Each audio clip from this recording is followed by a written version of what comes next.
dice la palabra de Dios en el nombre del Padre, del Hijo y del Espíritu Santo, y dice así: el siguiente día, grandes multitudes que habían venido a la fiesta, al oír que Jesús venía a Jerusalén, tomaron ramas de palmera y salieron a recibirle y clamaban: Hosana, bendito el que viene en el nombre del Señor, el Rey de Israel. Y halló Jesús un asnillo y montó sobre él, como está escrito. Siguiente versículo: no temas, hija de Sión, que he aquí tu rey viene montado sobre un pollino de asna. Oramos. Mi Dios todopoderoso, Padre eterno, en esta noche, Señor, te suplicamos, Padre, que usted nos hables a nuestros corazones, Señor, que nos muestre la importancia, mi Dios, de tu palabra. Nos confrontes, mi Dios, con nuestros errores, que nos enseñes, mi Dios. Queremos aprender de ti, queremos aprender de tu palabra, del mensaje, Señor. Bendiga tu iglesia, bendiga tu congregación, en el nombre de Jesús, amén y amén. Pueden tomar su lugar, hermanos. Muy bien, hermanos, llegamos a esta parte donde fíjese que quiero decirle, hermanos, que esta porción de la palabra de Dios la podemos encontrar en los 4 evangelios, y esto se le conoce como la entrada triunfal. Y aquí se va acercando cuando van a arrestar a nuestro Señor Jesús, va a ser juzgado y luego va a ser crucificado. Ya anteriormente hemos visto que ya los judíos, ya los religiosos, ya muchos ya empezaban a perseguirle, ya empezaban a buscarle, ya incluso en una oportunidad sale en el Evangelio de Juan, sale que le apedreaban y él salió huyendo del lugar porque ya le empezaban a tirar piedras, porque ya decían, hermanos, los fariseos ya decían que mucho estaba atrayendo a las personas y muchos estaban yendo con él. Entonces ya ellos ya estaban, que ya no lo, podemos decirlo así, que ya no lo aguantaban y ya querían que muriera, querían atraparlo. Pero, hermanos, la entrada triunfal, hermanos, como yo les dije, es uno de los pocos hechos que se registran en los 4 evangelios. Y aquí en Juan lo encontramos pues de una forma como resumida, podríamos decirlo así. Y más adelante, hermanos, lo vamos a ver en el Evangelio de Lucas, cómo lo describe. Usted lo puede ir a buscar después en su casa, en su Biblia, cómo lo describe en Mateo y cómo lo describe en Marcos también. Ahí está, ¿verdad? Ahí usted lo va a encontrar. Pero, hermanos, vamos a leer despacio y vamos a ir despacio para ir aprendiendo de la palabra de Dios. Como le dije hace un momento, el Sanedrín y otros líderes religiosos querían ya matarle, pero no durante esta fiesta.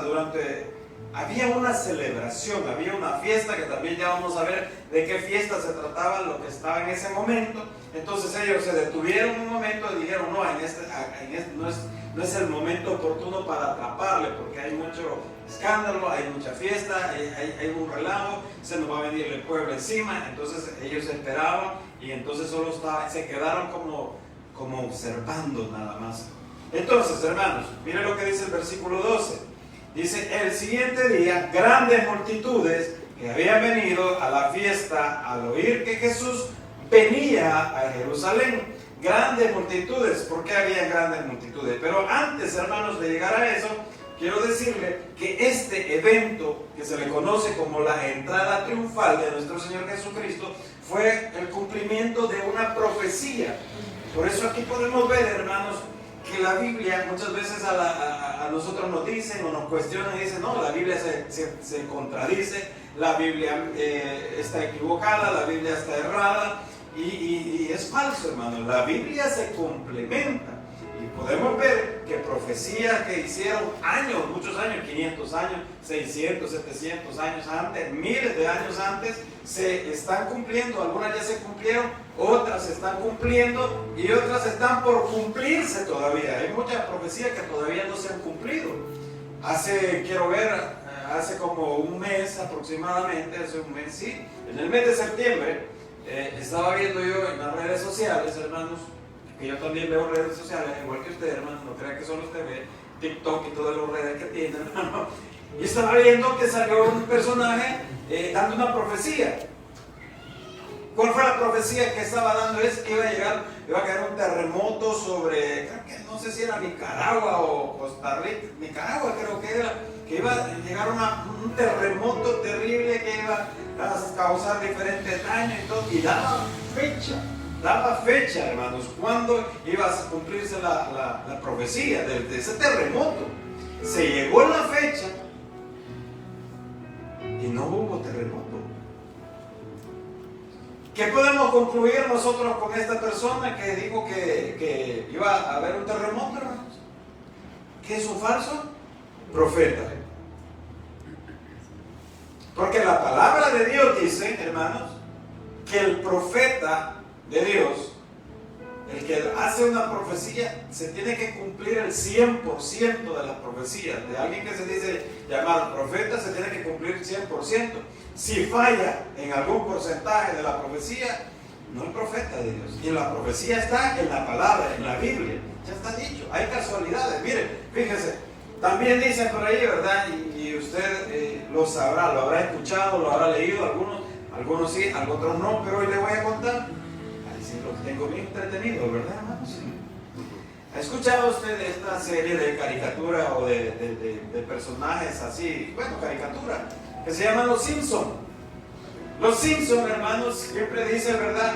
Los Simpson lo hicieron otra vez, predijeron X o Y cosa y se cumplió. Predijeron que no sé quién, hermano, ahí dicen, ¿verdad? Yo no me recuerdo. Es una predicción y como ellos hacen eso, que no sé qué, que no sé cuánto. Hermano, quiero decirle también que a veces puede ser casualidades, otras veces también son instrumentos de Satanás que les ayuda a ese tipo de cosas. Pero no es que sean unos profetas o que ellos conocen el futuro. ¿Cuántos se recuerdan de Nostradamus? No, nadie escuchó hablar de Nostradamus. Solo yo, hermano. ¿Nostradamus? ¿Sí? ¿Quién era Nostradamus? ¿Alguien que me recuerda? Nostradamus era un personaje, ya no me recuerdo de dónde era, pero era un personaje que escribió unos libros y empezó a dar un montón de profecías que él escribió basados en teoría, algunas en la Biblia y otras en las cosas que él supuestamente había visto en el futuro. Entonces se empezaron a cumplir algunas cosas de las que él decía. Y el que no sé qué, que profecía de aquí, que no sé qué, cuándo va a ser el fin del mundo y que no sé cuánto. Pero de repente empezaron a fallar lo que él había profetizado. Entonces no era de Dios, hermano, no era de Dios. Y así hay diferentes personas, se van a encontrar diferentes personajes que hacen y dicen, no, yo te vengo y te profetizo, hermanos. Yo respeto mucho en lo personal, yo respeto mucho, hermanos, y digo yo, bueno, respeto, pero hasta ahí, ¿verdad? Pero la palabra de Dios nos enseña algo diferente. Y en el caso de lo que estamos leyendo este día, hermanos, lo que estamos estudiando, es que este evento había sido profetizado tiempo antes de que el Señor Jesús llegara a ese momento. ¿A dónde fue profetizado? Vamos con la Biblia a Zacarías, capítulo 9, versículo 9. Zacarías, capítulo 9, versículo 9. Es una profecía mesiánica, dice la palabra de Dios, hermano. ¿Lo tiene, hermano? Léalo en su Biblia, hermano, búsquelo, aunque ahí está en su pantalla también, pero confíe, ¿verdad? Y si usted quiere buscarlo, pero présteme atención y lo vamos a leer. Alégrate mucho, hija de Sión, da voces de júbilo, hija de Jerusalén. He aquí, tu rey vendrá a ti justo y salvador, humilde y cabalgando sobre un asno, sobre un pollino, hijo de asna. Esto lo dijo el profeta Zacarías, hermanos, muchos años antes de que Jesús naciera, muchos años antes de que se presentara esto que se le conoce como la entrada triunfal. Entonces, esto fue el cumplimiento, este hecho fue el cumplimiento de una profecía. Ahora, quiero recordarle también, hermano, que el nacimiento de nuestro Señor Jesús fue una profecía, fue profetizado. Entonces, ahí podemos comprender como hijos de Dios, entender que lo que está escrito en la Biblia se cumple, hermano, se cumple. Entonces, bueno, el profeta le describe, miren lo que describe el profeta: alégrate mucho, hija de Sión, da voces de júbilo, hija de Jerusalén, he aquí tu rey vendrá a ti, justo y salvador. lo describe Zacarías como justo y salvador. Porque, hermanos, nuestro Señor Jesucristo será un rey justo y además de eso es el Salvador.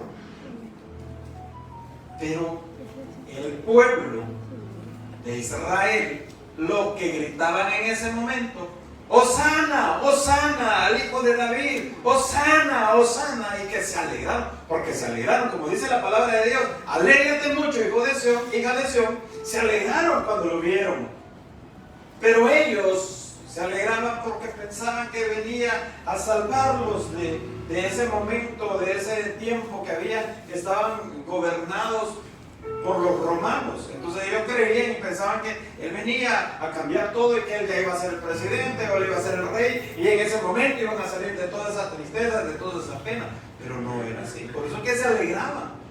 Pero él es nuestro Salvador, él es el Salvador y venía a salvar a su pueblo también. Pero recuerde que la palabra de Dios dice que a los suyos vino, a los suyos no le recibieron. Y a los que le recibieron, y somos nosotros, nos dio la potestad de ser llamados hijos de Dios. Por eso usted es un hijo de Dios. Hay criaturas de Dios y hay hijos de Dios. Yo soy un hijo de Dios. ¿Usted qué es? De Dios. Una criatura de Dios. Yo soy un hijo. Sí, somos hijos.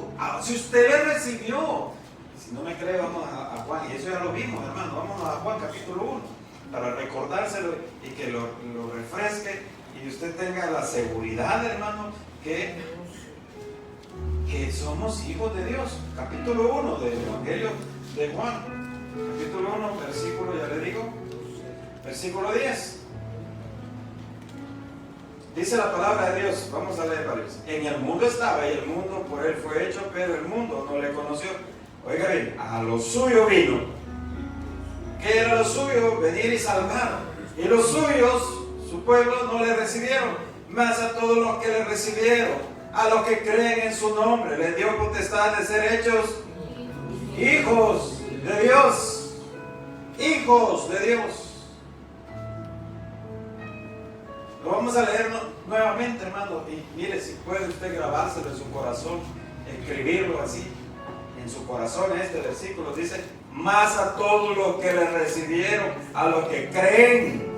¿Cree usted en el nombre de nuestro Señor Jesucristo? Amén. Amén. Les dio potestad de ser hechos hijos de Dios. Hechos hijos de Dios. Entonces, hermanos, somos hijos de Dios porque Él vino a salvarnos, porque le hemos recibido, le hemos creído, le hemos conocido su palabra, le hemos entregado nuestro corazón. Entonces será un rey justo y salvador, dice la palabra de Dios. Miren lo que dice Isaías 32:1. Vamos a su Biblia 32:1, si no ahí se lo van a poner en la pantalla, hermano. Jesús no solamente cumplía la profecía, sino que se entregaba a sus enemigos y a Dios. Ya vamos a ver. He aquí que para justicia reinará un rey y príncipes presidirán en juicio. Eso se refiere a nuestro Señor Jesucristo. Mucho antes, hermanos, de la entrada triunfal. Amén, hermanos. Amén. Muy bien. Entonces, en este momento de la entrada triunfal, Jesús estaba cumpliendo la profecía que ya estaba escrita. Se entregaba también a sus enemigos y también se ponía a las órdenes de nuestro Dios. ¿Por qué? ¿Por qué digo que le entregan? Porque cuando Él entra, ya cuando Él hace la entrada triunfal, Él se declara y dice: ya, aquí va, no se declara, pero ya dicen: bueno, aquí va el Mesías, se da a conocer, todos le aplaudían, ya saben dónde va, dónde estaba, ya lo que Dios había establecido, que Él iba a ir a la cruz, ya se tenía que cumplir, que era también una profecía. Entonces, dice la palabra de Dios, que grandes multitudes que estaban en la fiesta, que estaban ahí en la fiesta, salieron a recibirle a nuestro Señor Jesús. ¿A cuál fiesta se refería la palabra, o se refiere la palabra? A la fiesta de la Pascua. ¿Qué es la Pascua? Pero no los huevos de Pascua que usted ve en las películas. ¿Ha visto una película de los huevos de Pascua? No se refiere a esa fiesta. ni tampoco la Pascua que se celebra aquí. Hay un día que se celebra Pascua, ¿verdad? Aquí, hermanos. No. Semana Santa. Semana Santa, ¿verdad? Bueno, pero no es así. Dice la palabra de Dios. Váyase conmigo a Éxodo capítulo 12. Recuerda, hermano, que venimos a aprender de la Biblia. Si usted le aburre la Biblia, hermano, ay, hermano, pídale misericordia al Señor. Éxodo capítulo 12, versículo 21. Éxodo 12, 21. Y vamos a ver qué es eso acerca de la Pascua. Dice la palabra de Dios. Y Moisés convocó a todos los ancianos de Israel y les dijo: sacad y tomaos corderos por vuestras familias y sacrificad la Pascua. Siguiente versículo. Vamos a leer hasta 24. Y tomad un manojo de hisopo y mojadlo en la sangre que estará en un lebrillo y untad el dintel de los dos postes con la sangre que estará en el lebrillo. Y ninguno de vosotros salga de las puertas de su casa hasta la mañana. Porque Jehová pasará hiriendo a los egipcios, y cuando vea la sangre en el dintel y en los dos postes, pasará Jehová aquella puerta y no dejará entrar al heridor en vuestras casas para herir.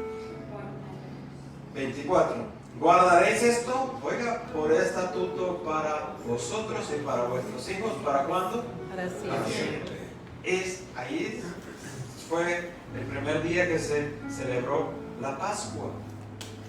Todo el capítulo 12, hermanos, usted puede aprender de lo que es de la Pascua. Si usted cuando llegue a su casa lo quiere leer, léalo ahí despacio, hermano, y va a encontrar las indicaciones que el Señor le da a la Pascua. ¿Por qué no da esta indicación de poner la sangre en los dinteles de la puerta?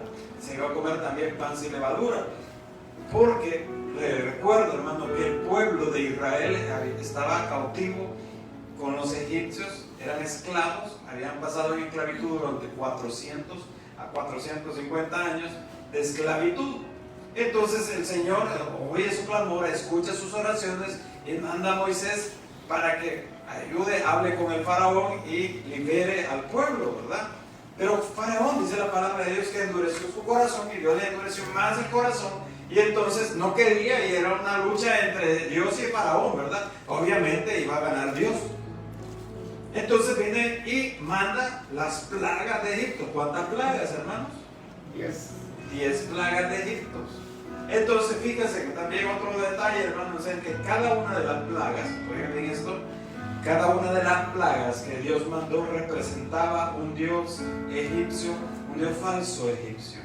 Cada una de todas las plagas. Entonces pasaron las 9 plagas y el faraón dijo: no. Bueno, entonces viene lo último que más les iba a doler, donde iba a morir el primogénito de cada egipcio. Y entonces dice la palabra de Dios que iba a pasar la muerte y se iba a llevar a todos los primogénitos, y de hecho se llevó a todos los primogénitos, y a los animales primogénitos también se los llevó.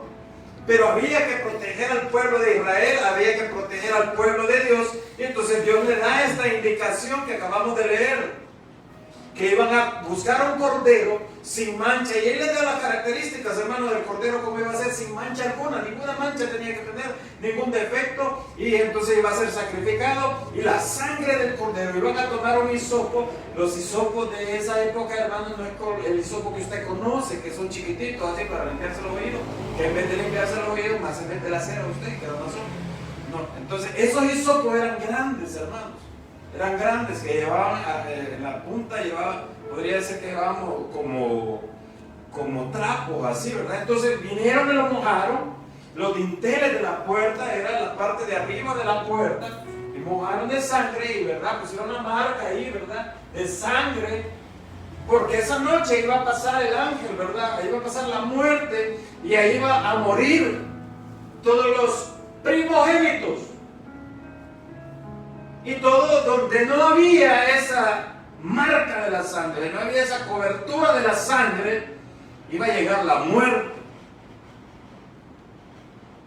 Y se llegó la noche, y ellos compartieron, porque dice que había que compartir, había que celebrar, y después de celebrar hicieron lo que le acabo de explicar, hermanos, y entonces después todos van a dormir. Y aquella noche hubo gran dolor en toda la región de Egipto. Hubo clamor, hubo lamento, lloraban y gritaban, porque todos los niños primogénitos murieron. Pero los del pueblo de Dios no murieron. Y entonces Dios le dice al pueblo, y esto lo va a celebrar, ¿verdad?, para vuestros hijos y para siempre. Desde esa época vienen celebrando la Pascua, y cuando llegamos a los días de Jesús, hermanos, ellos estaban celebrando, estaban en la fiesta de la Pascua que duraba una semana. Y entonces venían a la región, venían de todos los lugares a celebrar la fiesta. Y en esa fiesta encontraba, cuando iba entrando el Señor Jesús, y se le conoce como la entrada triunfal. Y clamaban y decían, Hosana, Hosana al Hijo de David, que significa salva ahora, salva ahora. Y eso, mira lo que dice el versículo 13 ahí en el Evangelio de Juan, ahí se lo van a poner, hermanos. Tomaron ramas de palmera y salieron a recibirle y clamaban, Hosana, bendito el que viene en el nombre del Señor, el Rey de Israel. Y esto también, hermano, lo encontramos en el Salmo 118, 25. Mire, la Biblia, hermano, la Biblia se complementa, hermanos. Salmo 118, 25. ¿Lo tiene ahí, hermano? Oh Jehová, sálvanos ahora, te ruego, oh Jehová, que nos hagas prosperar ahora. Siguiente versículo, 26. Bendito el que viene en el nombre de Jehová, desde la casa de Jehová os bendecimos. Ahí está en la pantalla, hermano. Ahí lo puede ver. Si a usted se le pasó por alto algún versículo o quiere recordar algo, hermano, allí nos puede buscar en las redes sociales. Ahí busque, hermanos, el video de la predicación un día más tarde, ya mañana en la mañana ya está en YouTube. Pero volviendo al tema, hermanos, clamaban y decían, Hosana, Hosana, que significa salva ahora. Como les dije anteriormente, este relato lo encontramos más detallado, hermano, en los evangelios. Pero quiero llevarlo a Lucas, donde lo leemos también en Lucas capítulo 19, versículo 29. Quizá voy muy rápido, ¿verdad, hermano? Vamos bien. Lucas 19, versículo 29. Vamos a leer del 29 hasta el 38. Lucas. Dice la palabra de Dios. Léalo ahí en su Biblia también, hermano, para que usted pueda ver. Y aconteció que llegando cerca de Betfagé y de Betania, al monte que se llama de los Olivos, envió dos de sus discípulos, diciendo, id a la aldea de enfrente, y al entrar en ella hallaréis un pollino atado, en el cual ningún hombre ha montado jamás, desatadlo y traedlo. Dice el siguiente versículo, y si alguien os preguntare, ¿por qué lo desatáis?, le responderéis así, porque el Señor lo necesita. Fueron los que habían sido enviados y hallaron como les dijo. Y cuando desataban al pollino, sus dueños le dijeron, ¿por qué desatás al pollino? Ellos dijeron, porque el Señor lo necesita. Y lo trajeron a Jesús, y habiendo echado sus mantos sobre el pollino, subieron a Jesús encima. Y a su paso tendían sus mantos por el camino. Cuando llegaban ya cerca de la bajada del monte de los Olivos, toda la multitud de los discípulos, gozándose, comenzó a alabar a Dios a grandes voces por todas las maravillas que habían visto, diciendo, bendito el Rey que viene en el nombre del Señor, paz en el cielo y gloria en las alturas. Y ahí encontramos también este pasaje, hermanos, el pasaje hermoso, que generalmente, hermanos, esto lo predicamos allá el primer domingo cuando es Semana Santa, pero hoy, como estamos en el estudio de la palabra, en este libro, hermanos, y llegó este día que corresponde. Entonces, hermanos, yo pensaba acerca de esto, bueno, como lo describe Lucas. Imagínense que usted está en su casa, tranquilo, descansando, y llegan varios servidores del Taber los Santos. ¿verdad? Y usted no tiene un burro, obviamente, pues, pero tal vez tiene un carrito, una moto. Y viene y solo lo agarran, ¿no? Y te sale bravo y le dice, bueno, ¿y a vos qué te pasa? No es que no lo necesita el pastor, es que lo necesita la iglesia para ir a traer a algunos hermanos. ¿Ve? ¿Cómo vas a creer? Yo me pongo a pensar, hermanos, el dueño de ese burro. El dueño de ese burro que le dijeron, nuestro Señor lo necesita, así que no diga nada. Cállese. Y se lo llevaron y fue montado. Y el pueblo esperaba, hermanos, que él entrara en un caballo blanco como los reyes, como los conquistadores de la época, que así entraban, así llegaban ellos cuando iban a la guerra, en un caballo hermoso, en un caballo pero precioso y la gran pompa y todo. No, él entró humildemente, sentado en un burrito.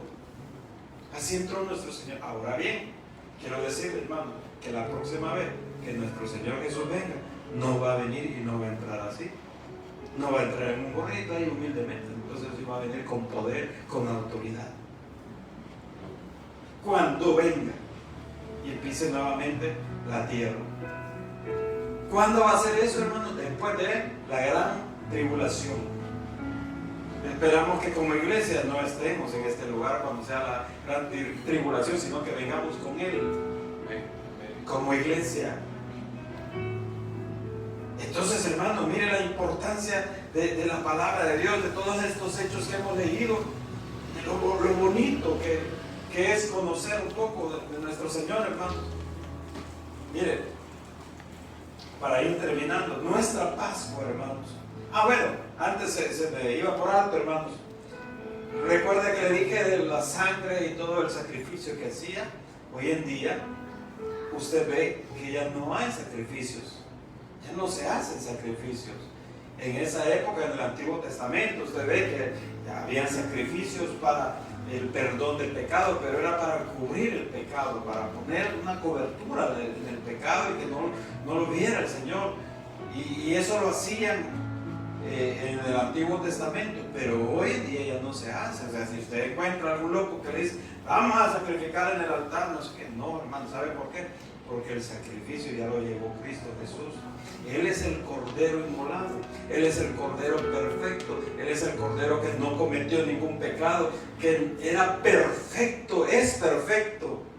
Y Él fue sacrificado en la cruz y por su sangre fuimos nosotros lavados, fuimos curados, fuimos sanados. Porque todo quedó en la cruz del Calvario, ahí quedó todo, ahí quedó todo por su sacrificio. Entonces ya nadie, hermanos, ya nadie puede venir y decir, Señor, yo te estoy sirviendo, Señor, yo hago esto, yo hago lo otro, Señor, y yo por eso merezco la salvación. No, porque Cristo ya lo dio todo por nosotros. Él dio su vida, dio su sangre, y por su sangre somos lavados, somos perdonados. Cuando uno, hermanos, y me voy a poner yo como ejemplo mejor, porque cuando como predicador yo me pongo a decir, no, si yo por pastor aquí, que yo predico, que yo hago esto, que yo hago lo otro, que no sé qué, y hago mi mejor esfuerzo y que no sé qué. Hermano, mire, si el Señor lo único que va a decir, y dice en su palabra, lo que tenía que hacer, hiciste. Ahora puedes decirte, siervos inútiles somos. Porque todo ya lo hizo Cristo, hermano. ¿Y sabe por qué es así, hermano? Para que, dice la palabra de Dios, que para que nadie se gloríe de sus obras. Para que nadie diga, yo porque hice esto, yo porque hice lo otro, yo porque me congregaba, yo porque me reunía, yo porque servía, yo porque leía la Biblia, yo porque oraba me salvé. No, se ha salvado por la gracia y misericordia de nuestro Señor Jesucristo. Ahí no hay pérdida, hermanos. Ahora bien, como servidor, obviamente Dios ve su corazón. Pero no podemos venir a decir, yo le hago esto, yo hago otro. No. O sea, ya Dios lo dio todo. Ya no hay, por eso es que ya no hay sacrificio. Por eso es que ya no podemos decir, yo con sacrificio. vengo ante ti, me voy de rodillas, Señor, me voy a ir de la casa hasta la iglesia, voy a ir de rodillas sacrificándome para que vea mi corazón. No, porque Cristo ya lo hizo todo por nosotros. Ahora bien, Cristo es nuestra Pascua en Cristo Jesús. Él ya fue sacrificado por nosotros. Miren lo que dice en primera carta a los Corintios, capítulo 5, versículo 7. Y hemos visto bastante versículos para sustentar esto, hermanos, de la palabra de Dios. Ya no hay sacrificios, pues Jesús fue el Cordero. Dice la palabra de Dios, diciendo, bendito, perdón, no es esa, ¿verdad? Le dije 1 Corintios 5, 7. Ahí está. 1 Corintios 5, 7. Limpiaos pues de la vieja levadura, para que seáis nueva masa, sin levadura como sois, porque nuestra Pascua, que es Cristo, ya fue sacrificada por nosotros. Nosotros tenemos esa Pascua, pero fue sacrificado Cristo por nosotros. Y si usted le ha creído, usted no verá muerte eterna. Puede ver muerte y resurrección, pero le veremos nuevamente. Le veremos, hermano. Porque la palabra de Dios dice que los muertos en Cristo resucitarán primero. Todo el que murió en Cristo Jesús, hermano, todo el que murió en Cristo Jesús desde años, resucitarán primero. Y los que hayamos quedado, dice su palabra, seremos arrebatados. ¿Cuándo va a ser eso? Al sonar de la trompeta. ¿Quiere escuchar usted esa trompeta? ¿Qué tal si suena la trompeta y no la escuchamos, hermano? ¿Qué tal si estamos congregados y de repente viene nuestro Señor y se fueron y me quedé? ¿Qué haría? Se fue a la iglesia y me quedé. Agarra el micrófono y ponga a predicar, porque no voy a quedar. Póngase a predicar. Espero en el nombre del Señor que usted no se quede tampoco. ¿Cuántos se quieren quedar? Nadie, ¿verdad? Nos vamos con Cristo. Pues entonces, hermanos, Él fue nuestra Pascua, Él fue nuestro sacrificio. Entonces, hermanos, concluyendo, puedo decirles, hermanos, que Cristo, la entrada triunfal de Cristo ya estaba profetizada y Él lo cumplió. Y en ese momento ya pues se estaba dando los preparativos, o ya se acercaba ya pronto su juicio y su sacrificio por usted y por toda la humanidad. Mis hermanos, debemos de siempre buscar de la palabra de Dios, debemos de estar siempre tratando de aprender de nuestro Señor. Los que le gritaban en un tiempo, Hosana, Hosana, sálvanos ahora, Señor. Después le gritaban, crucifíquenme, crucifíquenme, crucifíquenme. Usted le puede decir al Señor, Hosana, sálvame, Señor, de esta situación. Sálvame de lo que estoy viviendo, Señor. Tú eres mi Salvador, mi Rey justo. Dios le ama. Dios conoce sus necesidades, Dios conoce su problema, Dios conoce lo que está viviendo, pero es temporal, porque nos espera una vida eterna con Cristo Jesús. Denle un fuerte aplauso al Señor que nos ha dado. Gracias, mi Dios, gracias, Padre eterno. Si usted está sin Cristo, le invito a que le entregue su corazón, le invito a que le entregue su vida a Cristo Jesús. Y haga la oración y dígale, Señor, yo te recibo como mi Salvador, te entrego mi vida, te entrego mi corazón. Gracias doy al Padre por enviar a su Hijo a morir en mi lugar. Gracias por salvar mi alma hoy. Gracias, Jesús, por ser el Señor de mi vida. Guíame, guía mis pasos, guía mi vida, guía mis pensamientos, Jesús. Gracias te doy en el nombre de Jesús. Seguimos orando.